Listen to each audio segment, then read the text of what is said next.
Holy smokes, do we got a lot to talk about. The thing when I'm doing these recap videos is I can do the recap, I can talk about some of the changes, some of the goings on with the team, but I can't really like chew the scenery, you know? A lot has happened. Evans got injured, Danault has come home to roost, Veleno went out with a concussion. What could that mean? And maybe what I think the most interesting is the 3 goalie situation. What's going to happen there? What's going to happen considering how the organization typically goes about these things? Montreal in that way is different from other teams, so I'm really keeping my eye on that one. So no more farting around.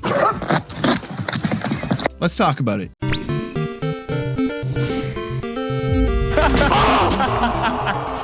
That was actually pretty good. So the news is kind of frightful, and the schedule isn't exactly delightful. But since we'd no place to go, let's talk about Danault, Montembeault, and Valeno. Felt bad doing it, and still, I'm gonna keep it in there. But seriously, though, we've got some things to talk about. How do we feel about Danault rejoining the team? How is he going to implement in the team? Where is he going to fit? We'll start with that, but first, if you're new here, I'd really appreciate it if you considered hitting that subscribe button. We just hit 20,000 subscribers. Can you help me hit 25,000 subscribers? We got to keep knocking them down, you know, setting them up and knocking them down. Maybe by this time next year, we'll have 40,000 subscribers. That's nuts, man. That's crazy to think about. If you're already subscribed, don't worry about it. Hit that like button, helps me out with something. I don't know what. So a lot of chitter chatter about Phillip Danault, exactly what he brings to the team, what to expect from him. And people are guessing, and they're guessing everywhere about where he's going to find himself on the lineup. Danault, of course, is someone Canadiens fans remember fondly. He had a brief stint here. He's a reliable two-way pivot PK guy, and just kind of sort of a boring but useful player that this version of the Canadiens desperately need right now. So why do I like this trade? First of all, he brings a veteran presence to the team that I think could be used right now, if we're talking honestly. And he's going to bring those mature qualities to important parts of the team that recently have fallen short in some games defensively. So I like that. I also like that they got rid of a 2nd round pick in order to acquire him and nothing else. It was speculated that he would actually fetch a little bit more than that on the market, but it was a little bit of a fire sale because the market knew that Danault wanted out. It was a little bit of a timer situation. So I think, as he often does, Hughes saw a value and he jumped at it. And it's not to say that a 2nd round pick is just something you can give away, but this was the pick that was acquired in the Jordan Harris Patrick Laine trade. And the team is currently in a find relevant pieces now type scenario. So this in a way is a little bit like we're tapping into the emergency fund, but Danault will be a useful player and he will immediately make the team better. How much better? Hey, probably not as much as some of us would like. So the things that I don't like about the trade is that he's not going to be a super impact player. It's been talked about a little bit. You might have heard about this, but we're looking for a 2C. We can get into the whole Oliver Kapanen. Is he the true 2C that we've been looking for all this time? And the absolutely rotten discourse surrounding that topic that is happening online every day. But the fact of the matter is, it is extremely difficult right now to find a 3C, let alone a 2C. So I think that if at all possible, and unless a big trade presents itself closer to the deadline, this is the season to lay low. Everybody thinks that they're making it into the playoffs this season. Come the end of the season, some teams might be looking to unload. So we'll see what happens there. But getting back to what I don't like about Danault, not the type of impact player that you necessarily wanted to get. We keep talking about patience and how we have to wait for the right players, not to sell the future. This flies in the face of that quite a bit. But my main concern is actually his cost in terms of salary. Danault is on year 5 of a 6-year deal at $5.5 million. When he signed that deal, that was a big deal. It's become less so a big deal, but as things stand with the Montreal Canadiens, they're going to have to get creative if they want the entire roster on at the end of the season. And there's pretty much no way around it. There's going to have to be some uncomfortable conversations being made. If they roll the entire squad, it's probably going to look like 1.2, 1.3 million over cap. Don't quote me on that, though. There might be some juggling involved there that they could make this work. I'm just looking at this top level, really, for the sake of this video. So we talked about what I liked about Danault, what I didn't like about Danault. Where does he fit in? I don't think I'm going to come out the gate too hard about this opinion because I've eaten my words in the past, but there are a lot of analysts. I don't consider myself an analyst, by the way, but individuals like Jay Fresh, who believe that Danault will slot in on the second line in place of Kapanen. I can't see it, man. So you're saying they're going to take the best line on the team and break it up because a guy who is struggling a lot this season, by the way, is coming in and you want to give him, I don't know, a safe landing pad? It also is so redundant. It doesn't even make sense. Kapanen, by even the critics' standards, is not offensively extremely talented. He's more of a responsible defensive presence as a rookie. So to put Danault in there to solve some sort of a problem that doesn't exist, I can't see it. He's going to the third line. I actually wouldn't mind seeing Texier, Danault, and Gallagher. Gallagher and Danault. They've played together before. There might be some sort of spark there. I don't know. I like it. But I guess that's my thoughts on Danault. I'm excited because, as I say, I think he's going to make the team better. The only thing that I kind of selfishly hope for is that Veleno is benched, unless he is actually injured and, it wasn't just concussion protocol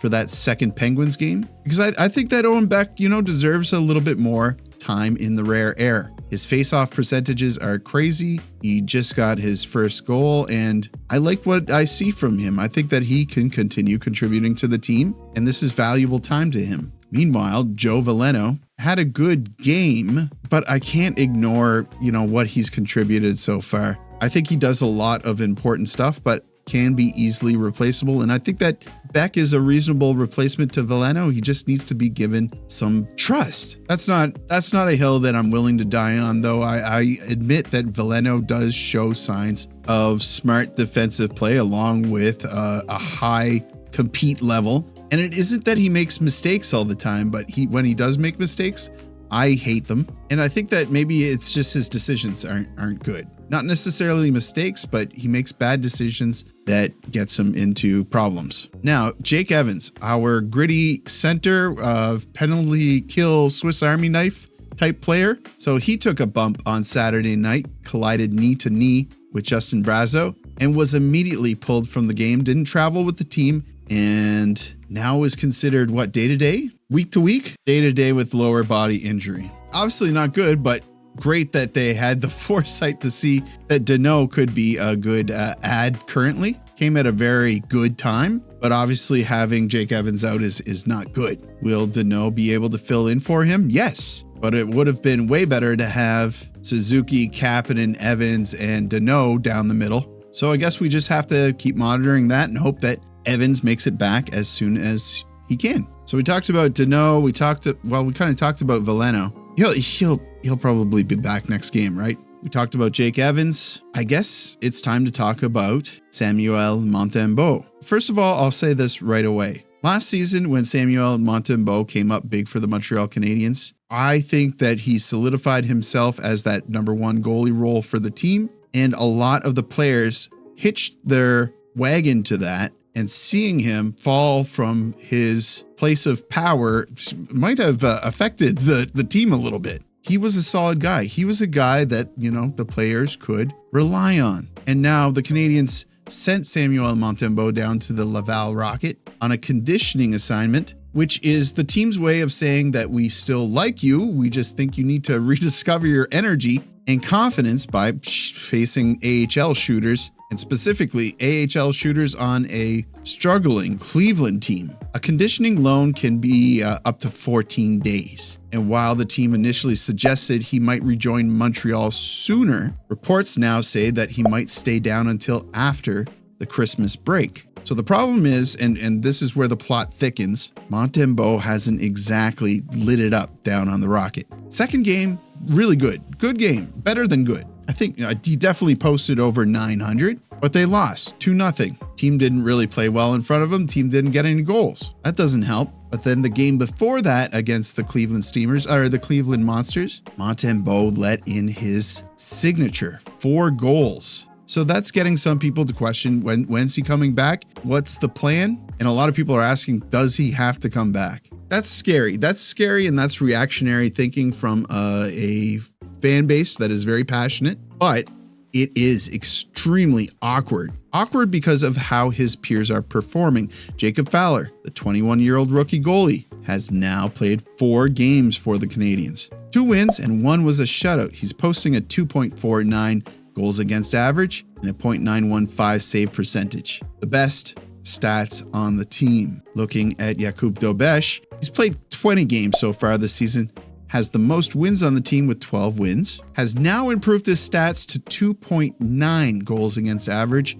with a save percentage just a hair below 900 at 894. When you ask, what have you done for me recently, Dobeš? It looks even better for Dobeš. He has a 933 save percentage and a flat 2 goals against. Let's just say comparing those stats between those 2 goaltenders to what Montembeault has put up so far this year, you would be kind of crazy to be giving Montembeault any game. So I think that sums up why it's awkward. You as part of the management team, you're kind of hoping something changes in order to make the conversation with Montembeault a little easier. And going back to what I said at the top of this video, the news is frightful, schedule not too delightful. There's some tough matchups. Boston, Tampa Bay, Florida, somebody else, I can't remember. The Hurricanes. So maybe management is biding their time to see if something fluctuates and changes there. Because this team has been accused of being a little bit too honorable in the past. They've told Samuel Montembeault that he's the top guy, that they trust him, that he's having a hard time, but they're sure that he's going to come out of it. But how long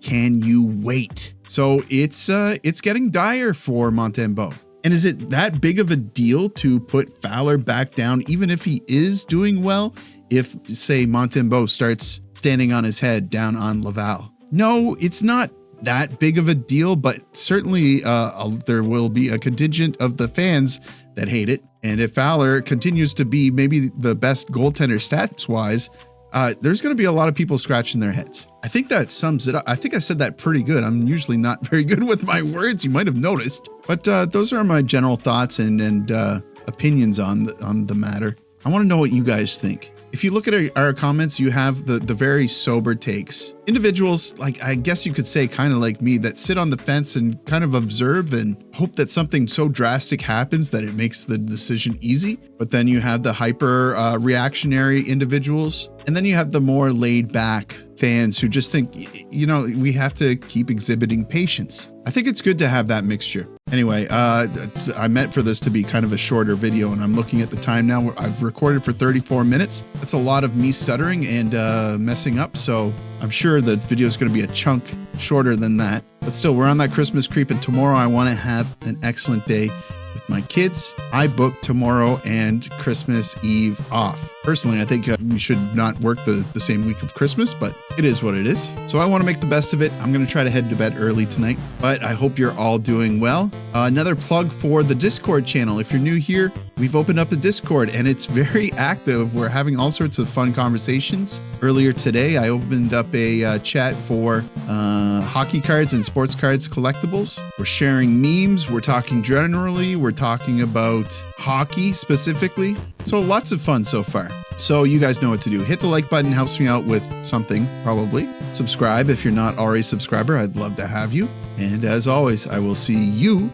down in the comments.